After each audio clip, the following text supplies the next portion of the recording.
My name is not written in any Roman record, but my words are everywhere. I was the hand behind a general's voice. His letters, his orders, his glory carved into wax and ink, while I myself was nothing more than his property. Before this story ends, I'll tell you about one sentence I wrote that destroyed an entire village, and almost destroyed me. You have heard the names of Rome's great men, the conquerors, the governors, the commanders whose statues still stand. They spoke, and the world moved. But someone had to catch their words before they vanished into the air. Someone had to write them down, copy them, preserve them. That someone was a slave like me. I was what they called a Servus Litteratus, a literate slave. I lived closer to power than most free men ever would. I held in my hands the secrets of provinces, the fates of armies, even the whispered doubts of a Roman general. And yet, in the eyes of the law, I did not exist. Sometimes I think that was the cruelest part.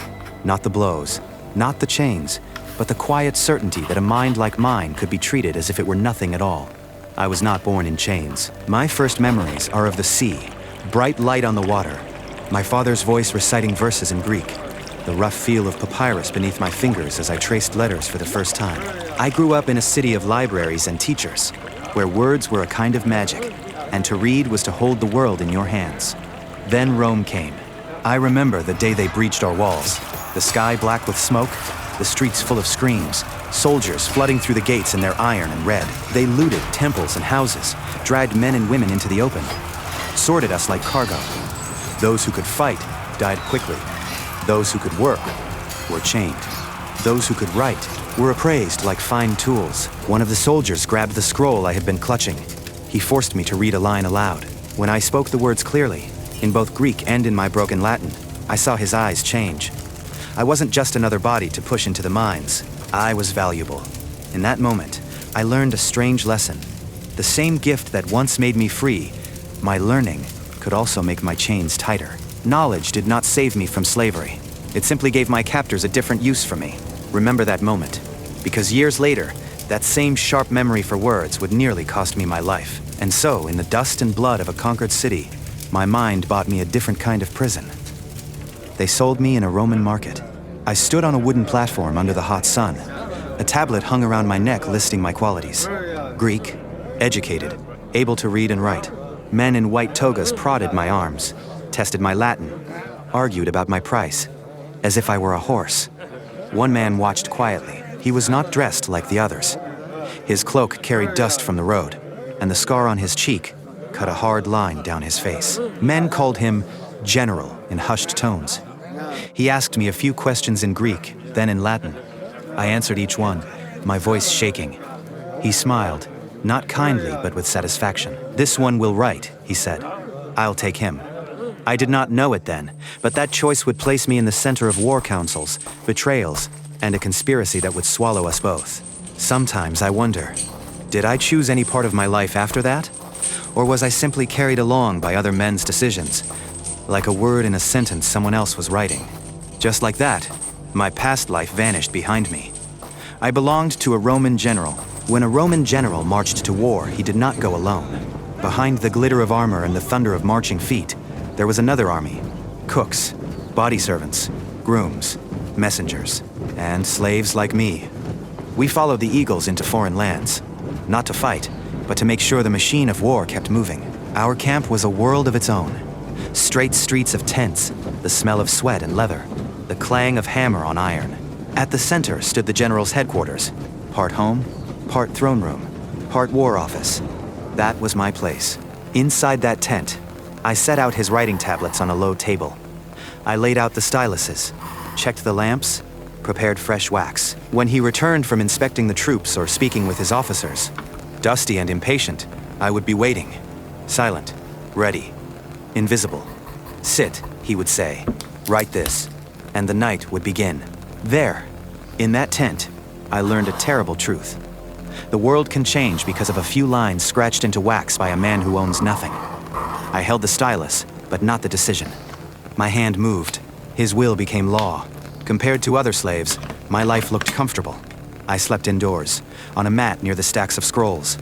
I ate bread that was still warm, meat that was not rotten. My hands were stained with ink, not with calluses from the plow or scars from the mines. Among the enslaved, that made me privileged. But privilege is a fragile thing when it rests in someone else's hand. My master trusted me, or rather, he trusted my usefulness. I knew his handwriting, his favorite turns of phrase, the way his temper colored his words. I drafted reports to the Senate, letters to governors, instructions to quartermasters. I copied them one by one, sealing each with his ring so they could race across the empire in the hands of couriers. I was always one mistake away from a beating. One misplaced number in a supply list, one misspelled name in a diplomatic letter, could mean humiliation for him and agony for me. So I learned to be perfect, or to die trying. And still, perfection could not save me from what came later. In a world where you are property, virtue is not a shield. It is at best a reason for someone to delay breaking you. I saw things most people could never imagine. When envoys came from local tribes or allied cities, they bowed in the general's tent while I stood at the edge, tablet in hand. I wrote down promises, threats, treaties. I watched gold and hostages change hands. I listened as they argued over boundaries on maps I had copied myself. To them, I was furniture, part of the tent, like the table or the brazier. As long as I didn't speak out of turn, I was allowed to hear everything. Once, a chieftain from the mountains arrived, wrapped in furs, his eyes fierce. He refused to kneel. The air thickened as my master and his officers debated, crush him now or bind him with words and gifts. They chose words. I wrote the alliance, line by line, binding him tighter than any rope. Months later, when that same chieftain broke faith, I was there again, in the same tent, taking down the order to attack his people at dawn. That was the sentence I mentioned at the beginning, the one that wiped out a village. As I pressed the stylus into the wax, I knew exactly what those words would do. But I also knew what would happen to me if I refused to write. In that pause, that heartbeat between hearing the order and shaping the letters, I understood something I have never forgotten. Sometimes guilt belongs to the hand that writes, even if the hand had no real choice. You can be innocent in law and still condemned in your own memory. I wrote the promise. I wrote the betrayal. But my name was in neither. War councils were the strangest nights. Imagine a circle of powerful men bent over a wooden table, maps spread before them, lamps smoking in the corners. I stood slightly behind my master's shoulder, close enough to smell the wine on their breath, the leather of their armor, the fear they tried to hide. They argued about everything. Should we cross the river now, or wait for better weather? Is this guide loyal, or leading us into an ambush? If we win, how do we report it so that our rivals in Rome cannot twist it against us? I refilled cups. I trimmed wicks. I listened. Sometimes my master would pause, turn his head, and dictate a phrase to me while the debate still swirled around him. A sharp line to be used in a speech. A sentence for a report. A promise to a senator who was not there. I would catch those half-formed thoughts in midair, trap them in wax and ink, and later shape them into letters that might change the course of a campaign. I knew where the army would march before most soldiers learned it.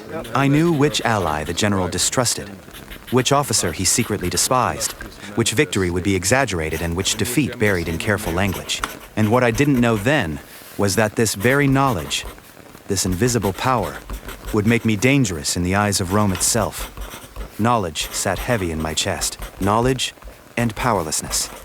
If you've ever felt small in front of powerful people, imagine knowing their secrets and still being unable to move your own life a single step without their permission. That was my everyday. You might think that being so close to power would make a man feel important. Perhaps it did, at times. But every reminder of my value came with an echo. I was still a slave. Roman law did not recognize my marriage if I dared to call my partnership with another slave a marriage at all. Any savings I kept were not truly mine. They were part of my master's wealth, granted and taken at his whim. I could be sold, whipped, branded, or killed without trial. Once, I saw a fellow literate slave flogged until he could no longer hold a stylus. His crime? He had delayed copying a letter because he was ill. The general's anger needed a body, and that body was his. After that, every time my hand shook from exhaustion, I forced it steady. Better pain in the fingers than pain across the back. If you think education alone protects you, remember him. In Rome, a sharp mind made you useful, not safe. And yet, even in that cage, there was a small corner of freedom.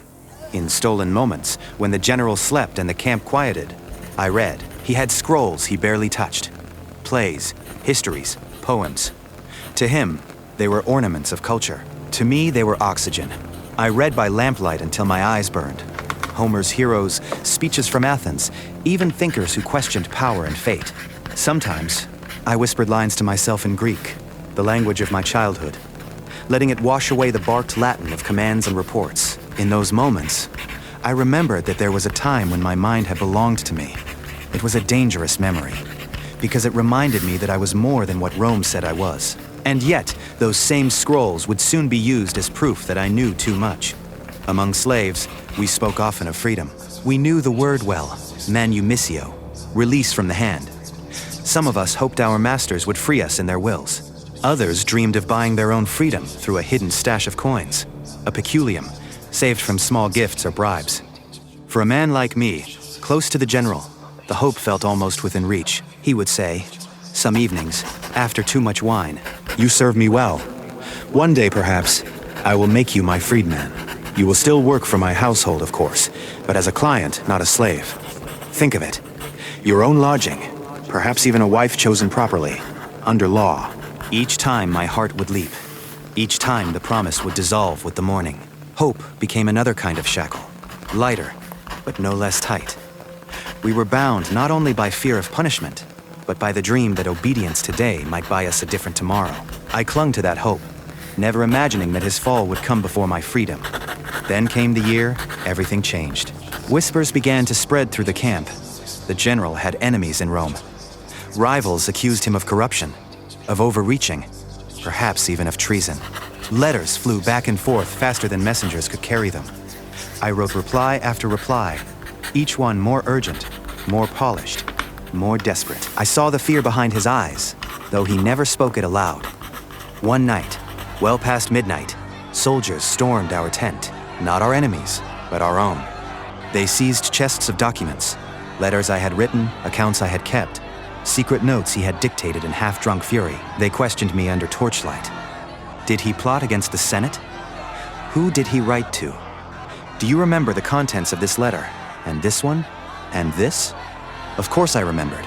That was my curse. Years of training had given me a perfect memory for words, a library in my own skull.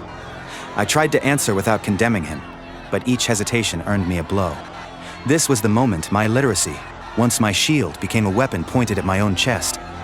I understood then that in a world built on fear, the man who knows too much is as dangerous as any enemy army. In the end, my words could not save him.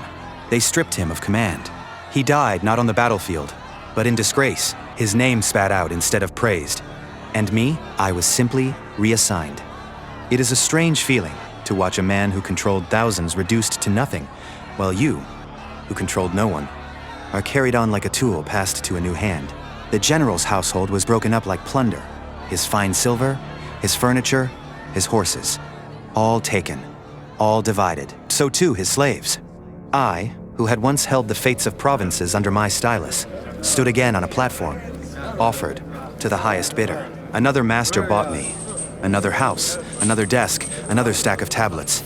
I kept writing. Different names, different seals, the same ink. You might think this is where my story ends, just another slave passed along.